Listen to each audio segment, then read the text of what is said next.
Hello नमस्कार, स्वागत है फ्रेंड्स आपके अपने YouTube channel Aparna GS classes में। तो ये फ्रेंड्स करंट अफेयर की श्रृंखलाओं को आगे बढ़ाते हुए पहला प्रश्न देखते हैं। भारतीय नौसेना के अगले प्रमुख के रूप में किसे नियुक्त किया गया है?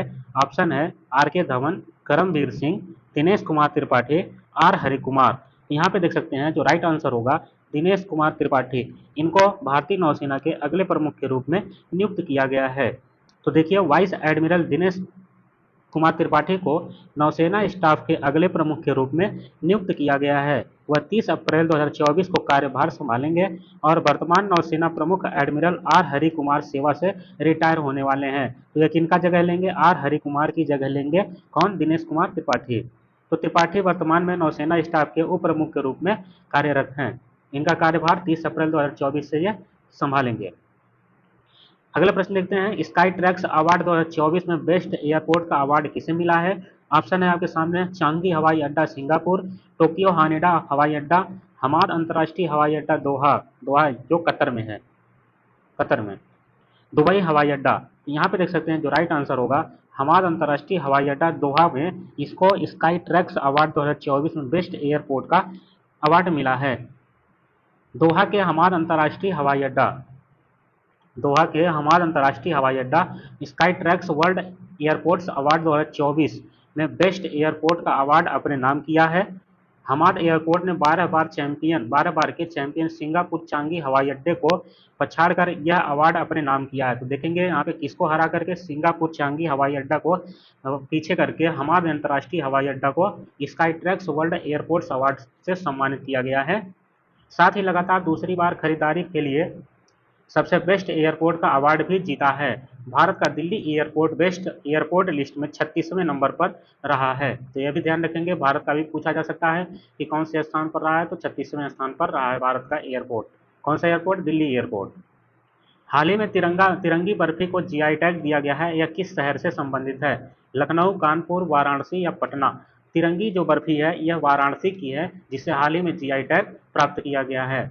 तो देखेंगे हाल ही में वाराणसी की तिरंगी बर्फी को जीआई टैग प्रदान किया गया है। इसके साथ ही वाराणसी के एक अन्य उत्पाद हलवा मूर्ति मेटल कास्टिंग क्राफ्ट को भी जीआई टैग प्रदान किया गया है।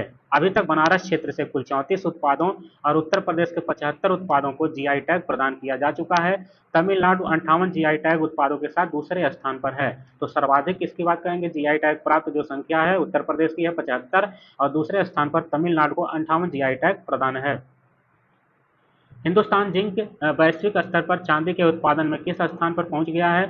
ऑप्शन है पहले, दूसरे, तीसरे या चौथे। तो यहाँ पे सही आंसर होगा तीसरे स्थान पर। हिंदुस्तान जिंक वैश्विक स्तर पर चांदी के उत्पादन में तीसरे स्थान पर पहुंच गया है।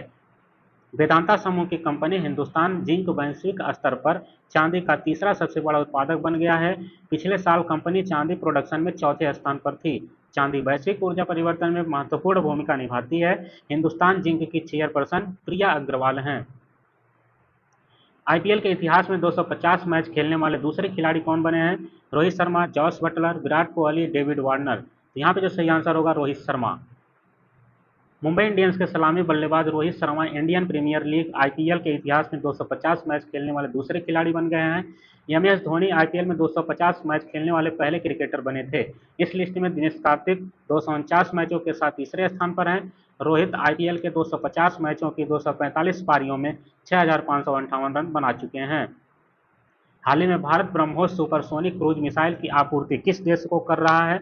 तो Bharat BrahMos supersonic cruise missile की जो आपूर्ति है नेपाल को, फिलीपींस को, थाईलैंड को या बांग्लादेश को? तो यहाँ पे देख सकते हैं जो सही आंसर होगा, जो हाल ही में अगर देखा जाए तो $375 मिलियन के समझौते के साथ भारत के दक्षिण पूर्व एशियाई देश फिलीपींस को ब्रह्मास सुपरसोनिक क्रूज मिसाइलों के पहले बैच की आपूर्ति की है। तो $350 मिलियन के समझौते के साथ किसको? फिलीपींस को cruise missile BrahMos supersonic cruise मिसाइलों के पहले बैच की आपूर्ति की है। देखेंगे फिलीपींस ने भारत के साथ जनवरी 2022 में यह डील की थी। ब्रह्मोस सुपरसोनिक क्रूज मिसाइलें 2.8 मैक या ध्वनि की गति से लगभग 3 गुना अधिक गति से फायर होती हैं। हाल ही में किस संगठन ने रॉकेट इंजन के लिए कार्बन कार्बन सीसी नोजल विकसित किया है? तो इसरो ने विकसित किया है। इसरो ने विक्रम साराभाई अंतरिक्ष केंद्र वीएसएससी द्वारा विकसित हल्के कार्बन कार्बन नोजल का अनावरण करके रॉकेट इंजन प्रौद्योगिकी में एक महत्वपूर्ण प्रगति की घोषणा की। यह सफलता थ्रस्ट स्तर, विशिष्ट आवेग और थ्रस्ट टू वेट अनुपात जैसे महत्वपूर्ण मापदंडों को बढ़ाकर पेलोड क्षमता को बढ़ावा देने का वादा करती है। कार्बन कार्बन कंपोजिट जैसी उन्नत सामग्रियों का लाभ उठाते हुए वीएसएससी ने असाधारण गुणों के साथ एक नोजल डाइवर्जेंट तैयार किया, जिससे बेहतर लॉन्च वाहन प्रदर्शन करने का मार्ग प्रशस्त हुआ है। आईएमएफ के अनुसार वित्त वर्ष 2024-25 के लिए भारत की जीडीपी वृद्धि का अनुमान क्या है? 6.8% है। आईएमएफ ने वित्त वर्ष 2024-25 के लिए भारत की जीडीपी वृद्धि का अनुमान अपने पिछले पूर्वानुमान से 30 आधार अंक बढ़ाकर 6.8% कर दिया है। मजबूत घरेलू मांग और बढ़ती कामकाजी उम्र की आबादी के कारण भारत की वृद्धि मजबूत रहने का अनुमान है। वैश्विक स्तर पर वित्त वर्ष 2024-25 और वित्त वर्ष 25-26 के लिए विकास दर 3.2% जारी रहने का अनुमान है।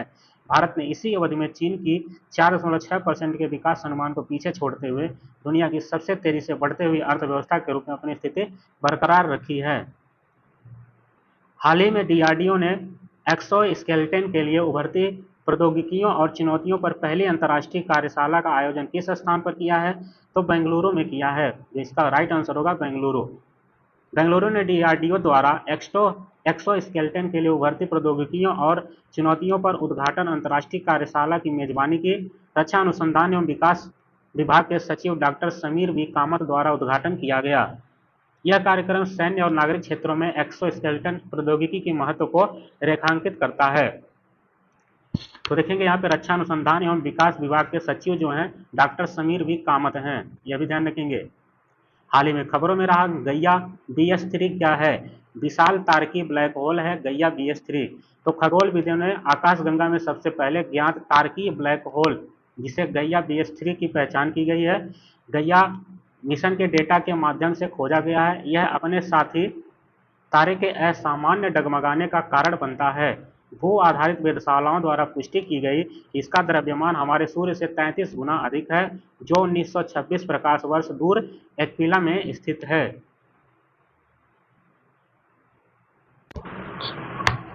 हाल ही में इसरो ने किस वर्ष तक मलबा मुक्त अंतरिक्ष हासिल करने का निर्णय लिया है? इसरो ने किस वर्ष तक मलबा मुक्त अंतरिक्ष हासिल करने का निर्णय लिया है? उत्तर होगा 2030 तक। इसरो के अध्यक्ष एस सोमनाथ ने 42वें IADC वार्षिक बैठक में 2030 तक मलबा मुक्त अंतरिक्ष के लिए भारत की महत्वाकांक्षा की घोषणा की है।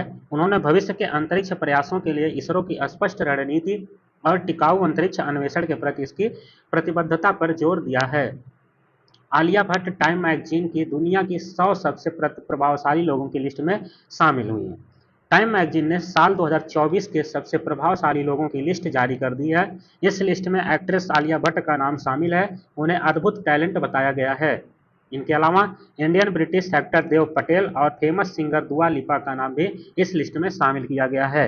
तो इस 100 लोगों की लिस्ट में कुल 15 आर्टिस्ट को जगह मिली है। टाइम मैगजीन की the 100 most influential people of 2024 की लिस्ट में आर्टिस्ट के अलावा आइकॉन्स, टाइटन्स, लीडर्स, इनोवेटर्स और पायनियर्स के क्षेत्र के प्रभावशाली लोगों को जगह दी गई है। लिस्ट में आलिया भट्ट, देव पटेल और दुआ लिपा के अलावा पहलवान साक्षी मलिक, बिजनेसमैन अजय बांगा, जिगर शाह, असमान खान और प्रियम बदा नटराजन जैसे शख्सियतों को शामिल किया गया है। नाम मोस्ट इंपॉर्टेंट है, नाम जरूर याद रखेंगे। प्रसिद्ध भारतीय अभिनेता रामचरण को वेल्स विश्वविद्यालय के साहित्य में मानद डायरेक्टरेट की उपाधि से सम्मानित किया गया है।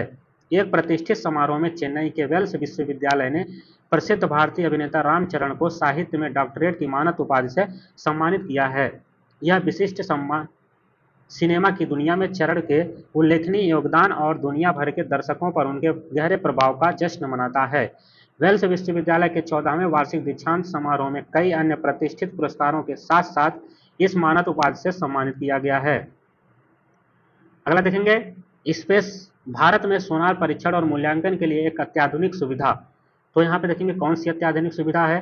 तो DRDO ने हाल ही में केरल के कुलुमावू इडुक्की में acoustic characterisation and evolution space के लिए सबमर्सिबल प्लेटफॉर्म, कौन सा है, सबमर्सिबल प्लेटफॉर्म नामक एक अत्याधुनिक सुविधा का उद्घाटन किया है। सबमर्सिबल प्लेटफॉर्म भारत के नौसैनिक क्षमताओं को बढ़ाने की दिशा में एक महत्वपूर्ण कदम में रक्षा विभाग और रक्षा अनुसंधान और विकास संगठन डीआरडीओ ने हाल ही में एकॉस्टिक कैरेक्टराइजेशन एंड इवोल्यूशन के लिए कुल मावो इडुक्की केरल में अंडर वाटर ध्वनिक अनुसंधान सुविधा में सबमर्सिबल प्लेटफॉर्म नामक एक अत्याधुनिक सुविधा का उद्घाटन किया है। क्रिकेट ऑस्ट्रेलिया के पूर्व अध्यक्ष जैक क्लार्क का निधन हो गया। प्रसिद्ध कर्नाटक संगीतकार केजी जयन का निधन हो गया। देखेंगे केजी जयन, यह संगीतकार पूछा जाएगा किससे संबंधित हैं, हाल ही में इनका निधन हो गया, तो यह संगीत से संबंधित हैं और कर्नाटक राज्य से संबंधित हैं। शीतल देवी ने खेलो इंडिया एनटीपीसी राष्ट्रीय रैंकिंग तीरंदाजी प्रतियोगिता में रजत पदक जीता है। धर्मशाला हाइब्रिड पिच तकनीकी का उपयोग करने वाला भारत का पहला स्टेडियम है। क्रिस्टालिना जॉर्जिवा अंतर्राष्ट्रीय मुद्रा कोष की एमडी हैं, जिन्हें 1 अक्टूबर 2024 से शुरू होने वाले दूसरे 5 वर्ष के कार्यकाल के लिए चुना गया है। कुवैत ने शेख अहमद अब्दुल्ला अल अहमद अल सबा को नया प्रधानमंत्री नियुक्त किया है। दोस्तों चैनल पर नए हैं तो जरूर सब्सक्राइब कर लें, वीडियो अच्छी लगे तो लाइक शेयर कमेंट जरूर करें। विश्व हेमोफीलिया दिवस 17 अप्रैल को हर वर्ष मनाया जाता है। महिंद्रा सस्टेन की महाराष्ट्र में 1200 करोड़ रुपए की हाइब्रिड नवीकरणीय परियोजना शुरू की गई। तो दोस्तों वीडियो कैसी लगी कमेंट करके जरूर बताएं और चैनल पर नए हैं तो सब्सक्राइब करना बिल्कुल ना भूलें। मिलते हैं नेक्स्ट वीडियो में, तब तक के लिए धन्यवाद।